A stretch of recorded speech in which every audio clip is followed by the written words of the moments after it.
Welcome back, everybody. Rain is on match point. It's got a 2-1 score, leading into our fourth map, Terraform. One of the more controversial maps in the new map pool.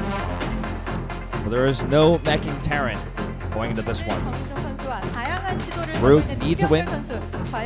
Several viable strategies on this map as a Zerg player. You're not pigeonholed into one style.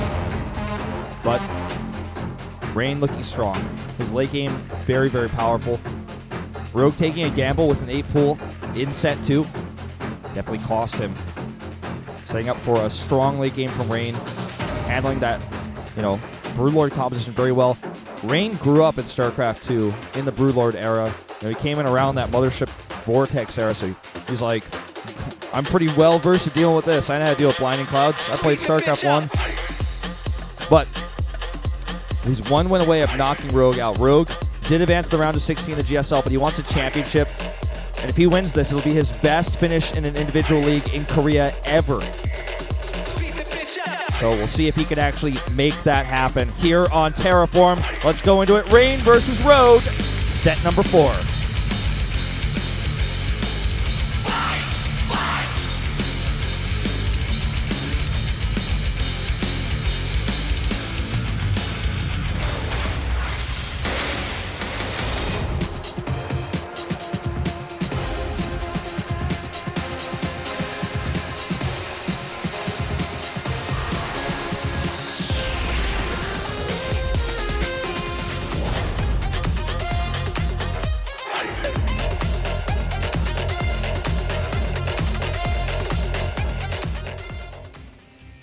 Our red Protoss in the top left is Rain.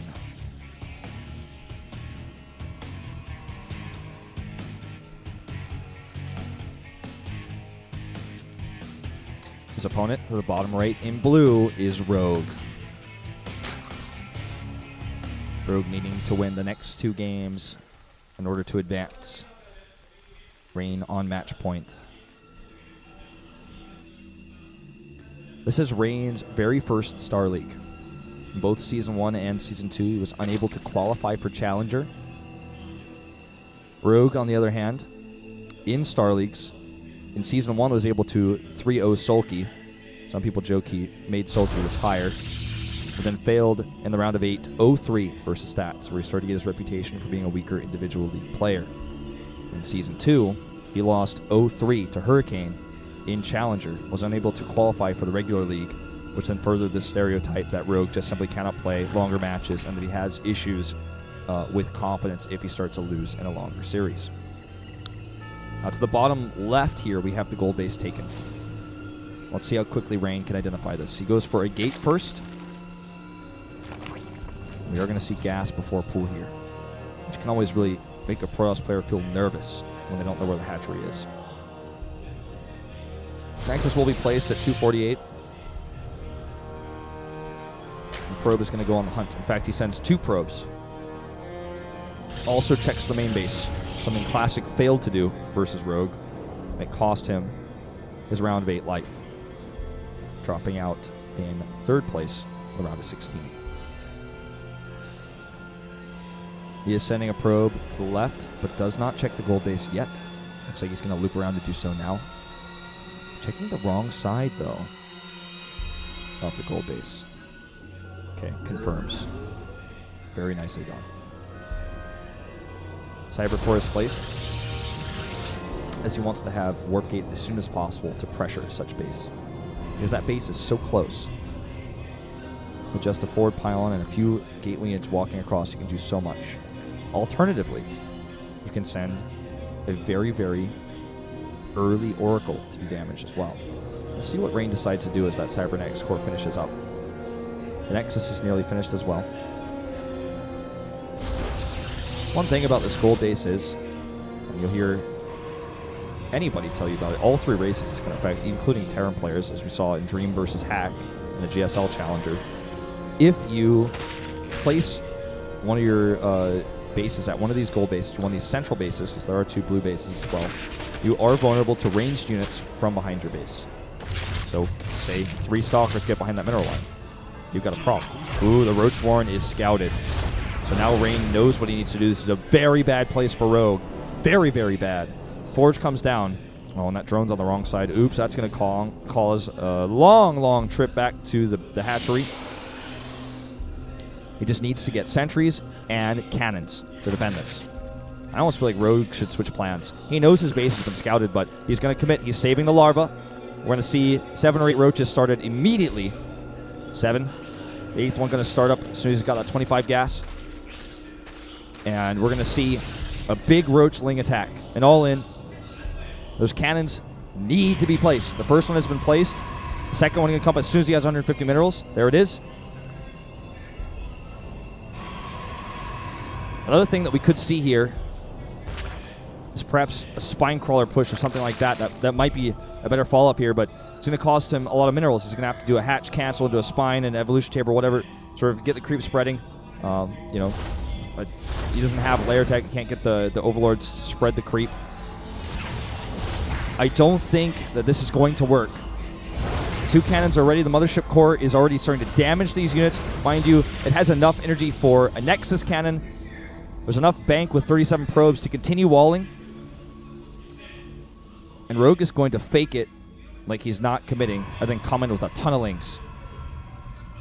Now what he's going to try to do here, most likely, is show only roaches, break the wall, and then come in. But look at this. Rain is checking. He's going to see both extra groups of lings.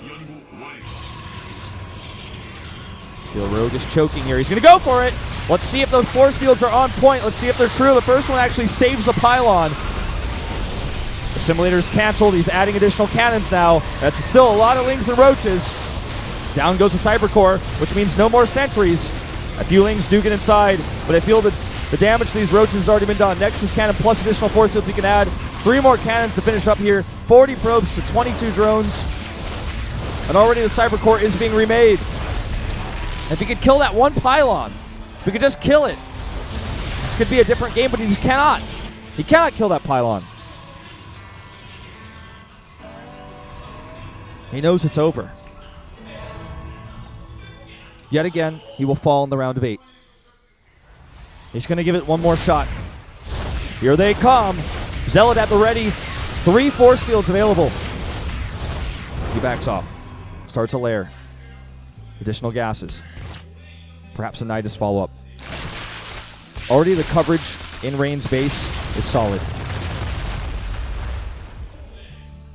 Gonna slow down a Protoss counterattack. A lot of minerals spent on those cannons. He wants a Nidus. If he adds a Spire, it would also be a viable option.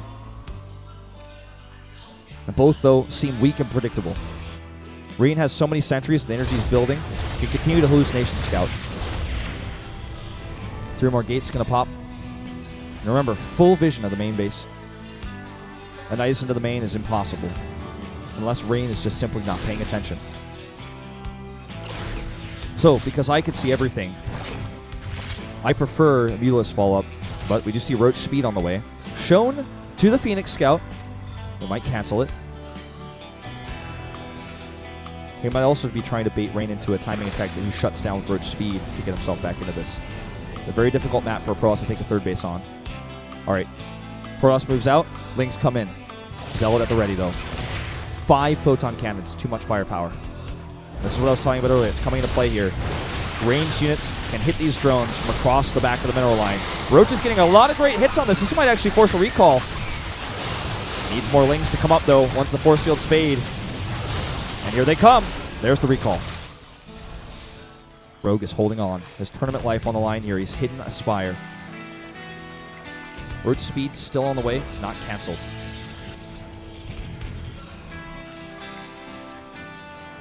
The other gold base taken. Give him additional income. He has to survive. If he can survive and get Mutalisk out, he might have a chance. 41 drones to 44 probes. But mind you, soon to be 2 gold bases of mining and a lot of extra larvae. Roach Speed is finished. Give his roaches a little bit of extra mobility. However, he's got very few of them. He needs to, again, buy time. He's trying to force Sentries, Zealots, and Immortals so that his Mutalisk can defend, so his Mutalisk can actually win this game for him. It's probably going to have to let the space go. Always threatening, trying to bait out force fields, but he lets the base go. Rotating around now to his second gold base. The Spire, 95% complete. Doesn't have enough for a lot of meters yet. 2 spines on the way. 5 meters, 6 meters. That's all he's got. There are a lot of cannons at the natural, but nothing in the main. The Overseer does see this. He's identified this. A few more Stalkers warping in for that extra range damage. That's not what Rogue wants. He wants to shut this down in its tracks. Still, even with 11 sentries, the anti-air is real. 10 Stalkers, 11 sentries. The Spire has been scouted. He knows about it. That's probably why he's adding these Stalkers in. Rogue is so desperate right now. It's looking pretty grim. If he can force 1 recall, that's huge. Let's see if he can do it. I think Rain is content to base trade. Look at all these cannons. Never going to lose a base trade. All right, here comes the attack into the main base. Sentries get up the ramp. Those 2 spine crawlers are fodder for this army. Ling's coming in around trying to catch some of these reinforcements. And most of the Stalkers are out of position. He's actually going to try to eliminate the Stalkers first, knowing that if he can stop the anti-air, he might have a chance. It's still looking pretty unlikely, but the Roaches do kill a lot of these Stalkers. And Sentry's very limited damage output. Here comes the Mothership Core, perhaps for a recall. Just going to time warp this. It's losing a lot of sentries, but here comes that Stalker warp, and the pylon gets up in the main. And that should be enough anti-air to win him the game. Rogue's life ends again here in the round of 8. GG! Rain makes another top 4. A win in his next match would secure him the finals, where he so desperately wants that 3rd Korean title. Rogue drops out his 2nd round of 8 finish in Star League.